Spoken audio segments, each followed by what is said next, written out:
بسم الله والصلاة والسلام على سيدنا محمد وعلى آله وصحبه أجمعين، وأنا بذكر الله تطمئن القلوب. خياتي خواتاتي إن شاء الله تكونوا ملاح. المهم اليوم راح نهضر لكم في موضوع مهم، وتفرجوا الفيديو حتى النهاية باش تفهموني بإذن الله عز وجل. نبداو على بركة الله. أول حاجة البنات راح ندير معكم هذه الوصفة اللي نعطيها لكم بالزربة بسرعة كما يقولوا، ونهضروا في الموضوع وندير لكم روتين متنوع بإذن الله عز وجل.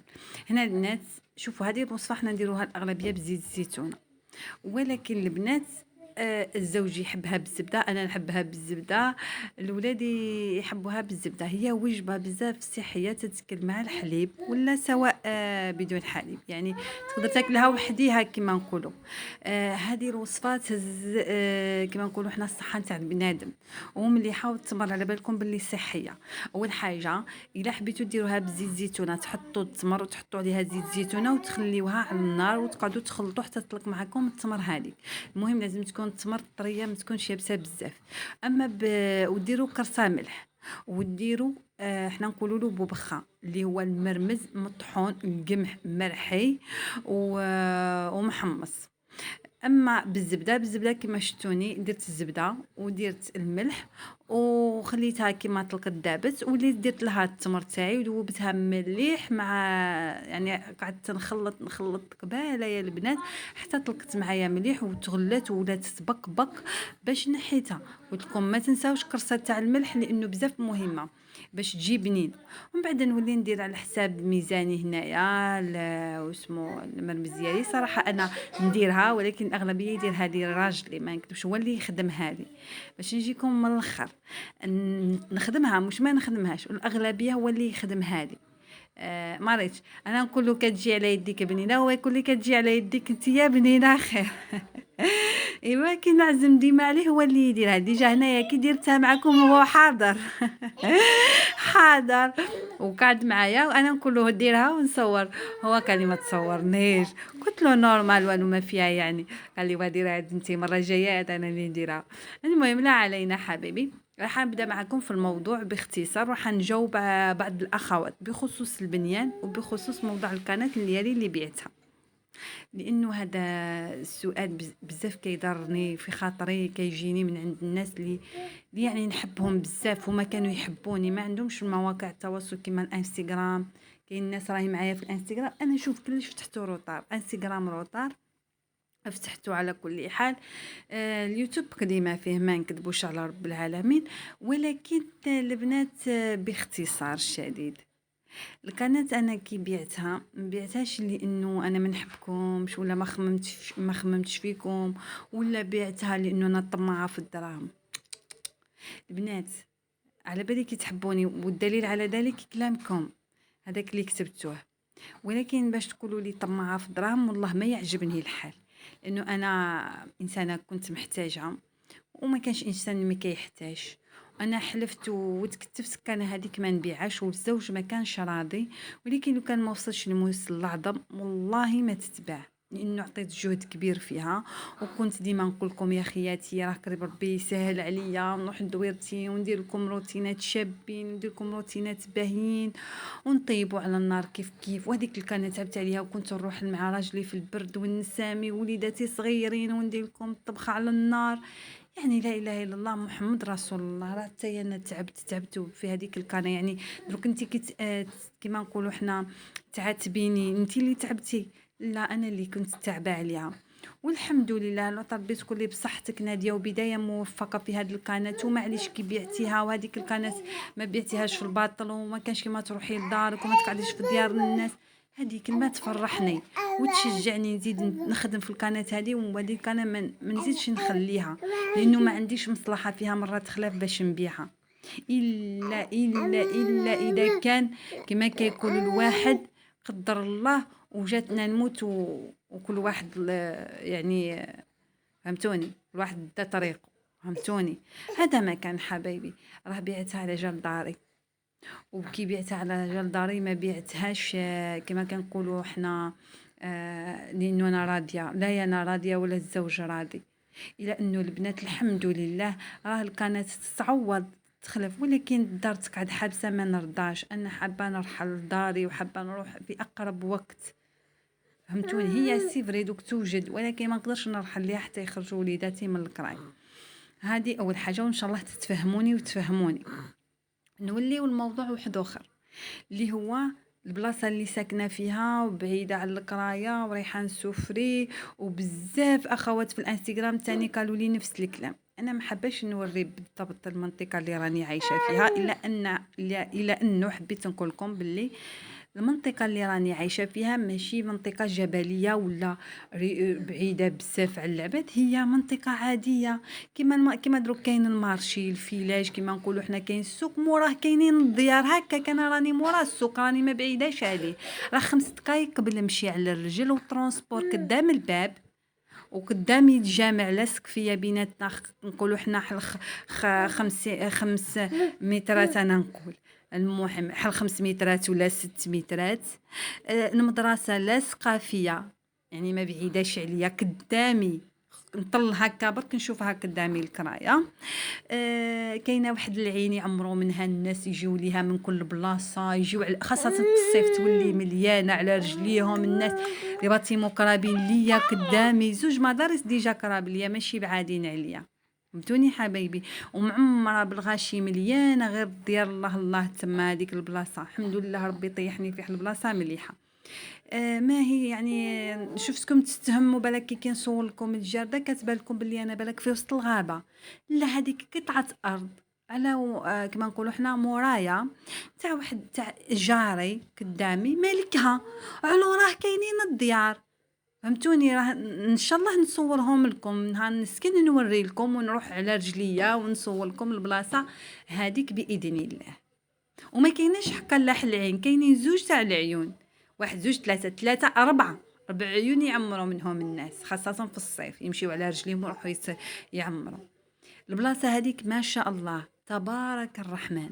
وكما قلت لكم نحب نروح في الجيناف نركب ترونسبور قدامي، نحب نروح على رجليا اللي هي 5 دقائق، وانا ما راحش نقعد هكذا سي بيان سور باش ندير البيرمي ونعود حتى نسوق، لخاطر ماشي نجا كي نعرف نسوق شويه، نزيد نتعلم شويه وندي بيرمي ديالي وانا وليت نسوق لاباس عليا. يعني كي تغبر كما يقولوا كي تبوظ الحل كاين، وراجلي سمعت عنده الماتريال. فهمتوني؟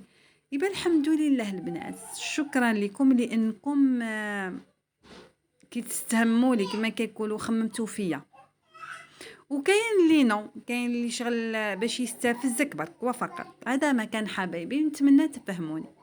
اما الموضوع اللي نزيدو نروحوا ليه اللي هو شحال انا قعدت باش بنيت، شحال خدالي الوقت. عامين. علاش عامين؟ انا في عام بنيت، ولكن العام الاول اللي هو كان البناء الريفي. المنطقه اللي انا عايشه فيها الربع منها يستفاد من البناء الريفي، والاخرين ما يستفادوش. يبقى جات في زهري ودروك راه وقفوها على ما سمعت باللي وقفوا هذيك البلاصه بالك دا شي حاجه ما يزيدوش يمدوا فيها البناء الريفي لانها ماشي ريفيه.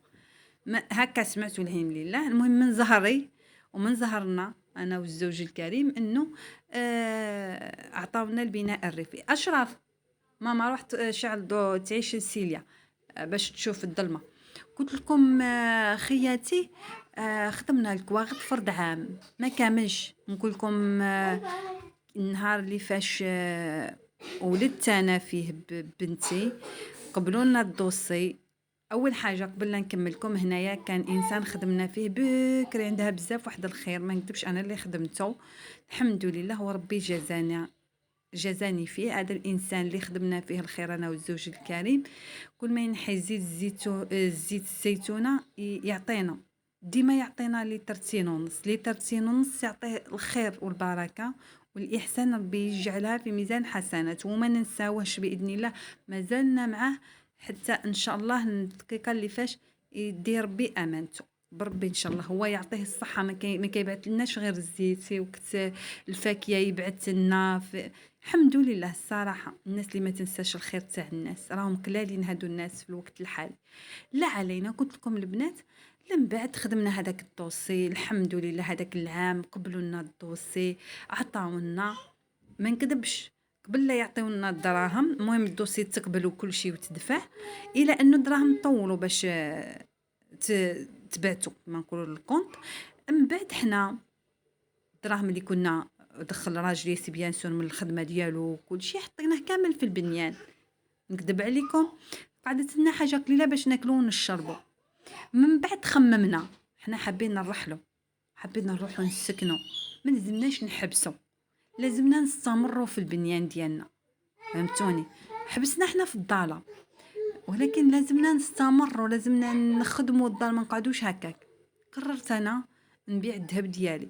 راجلي ما نكذبش عليكم ما حبش، لانه قال لي ما تدريش الواحد مرض تصرح الحاجه لا قدر الله منا.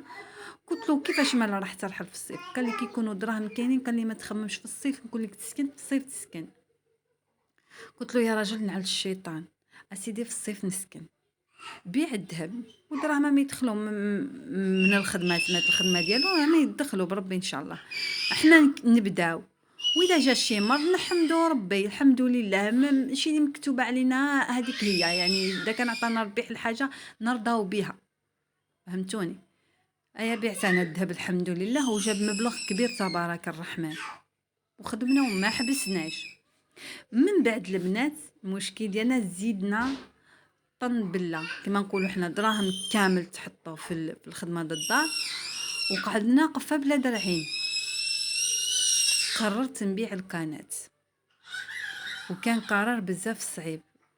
قلت لكم الزوج ما حبش، وكما كيقول الواحد قال لي والله منا قريب 15 يوم وانا معاه، لانه لو كان ما نبيعها ما نلقاو باش ناكلو، ما نلقاو باش نكملوا الخدمه، لانه كانوا عندنا شويه تاع الديون لازمنا نسددوه الخدامه. منين راح تجيبهم؟ الفلاحه ما زالت وقتها.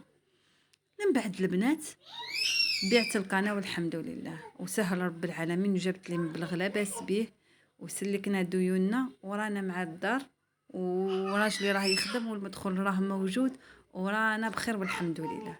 قلت لكم ربي راه كيسهل كيطرح البركه، ما مديناش يدينا حتى العربي باش مره تخلف واحد ما يمد يدو ليا. ما نكذبش عليكم، لانه انا غرقت، ما كاينش اللي ينجيني من الغرق ابار انا والحلول ديالي. دائما كانوا عندي الحلول، ديما كنت اخمم بعقلي. الا ما تلومونيش كي بعت القناه. قلت لكم كل واحد عنده ظروفه، كل واحد وحياته كيفاش ميسرها رب العالمين. انا يوجعني خاطري كي نتوما تحبوني وتعزوني وما ديروا لي هكذاك.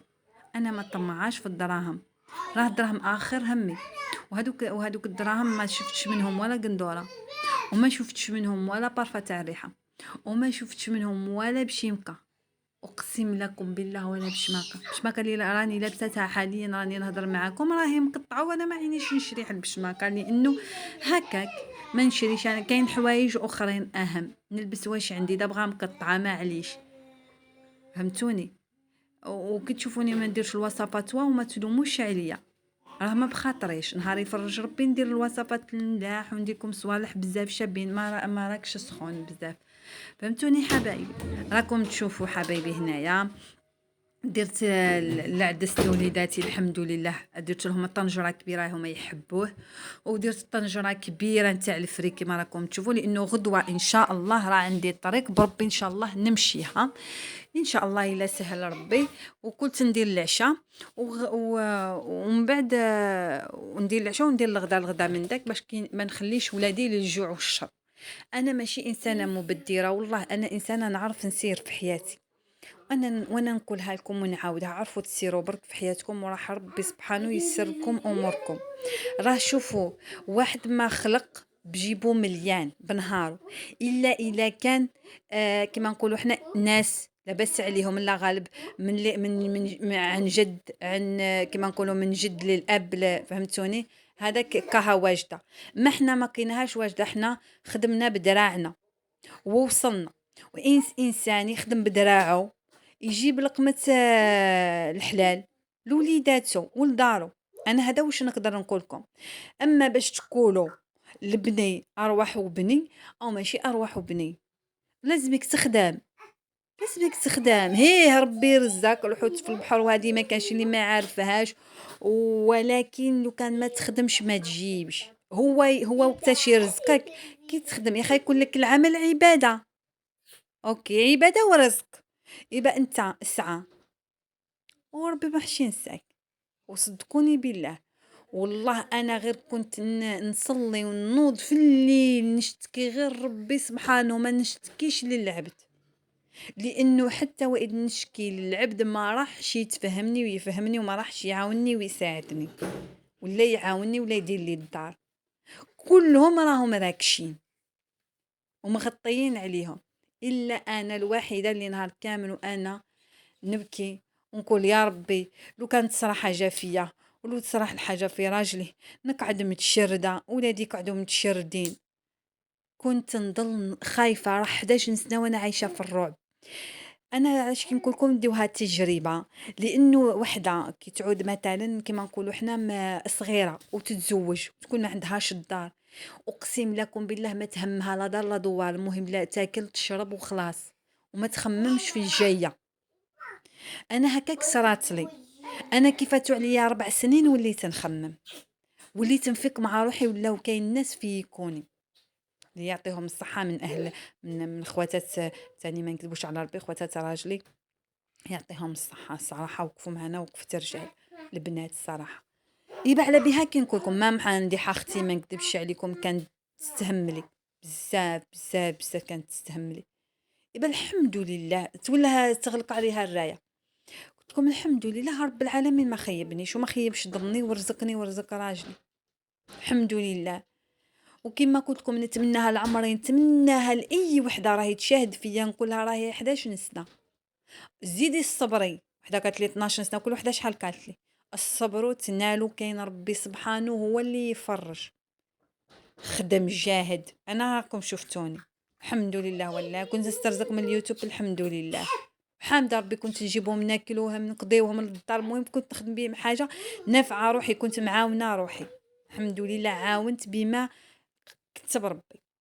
هذه هي البنات، وما تديوهاش مني كل الصواب، راني نهضر معكم بصراحه وراني ننبه فيكم وراني نقول لكم خدموا ودمروا وسعاو باش تنالوا، والله سعاو باش تنالوا، والتجئوا لربي ما تلتجئوش للعباد، التجئوا لربي، ربي ما تلتجئوا حتى الواحد، ما تلتجئوش حتى الواحد، لانه كما كيقول الواحد ربي هو اللي عنده الحلول.